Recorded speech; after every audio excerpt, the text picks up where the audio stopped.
finir avec le secteur automobile français et vous mettez en rapport Valeo Renault, c'est ça? Oui, voilà. Alors, donc Valeo et Renault ont annoncé hier un partenariat d'une période de 10 ans. Alors, dans ce partenariat, donc c'est le suivant, c'est que un logiciel de calculateur de haute performance qui s'appelle Software Defined Vehicle et qui va être un outil indispensable dans toutes les commandes et d'aide à la conduite pour les futurs véhicules électriques de Renault. D'ailleurs, Valeo va s'associer notamment avec Google et Qualcomm pour mettre en place cette technologie. Comme je le disais, c'est un partenariat de plus de 10 ans qui est signé avec Renault et ça devrait équiper les véhicules Renault à partir de 2026.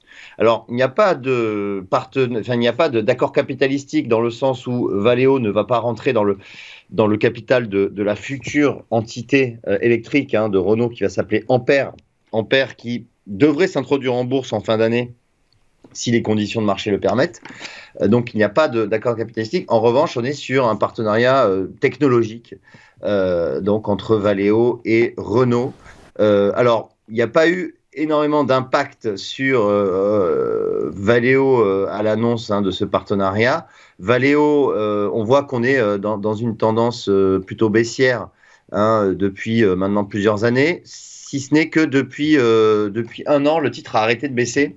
On est vraiment dans une latéralisation et on peut, avec une valorisation qui est quand même assez faible pour le secteur des équipementiers automobiles, on peut imaginer que Valeo, bien évidemment, c'est pas pour tout de suite, mais reparte à la hausse, puisqu'on était quand même arrivé aux alentours des 70 € au plus haut historique. On n'est qu'à 18 € actuellement, donc on peut imaginer que ce titre parte à moyen terme à la hausse.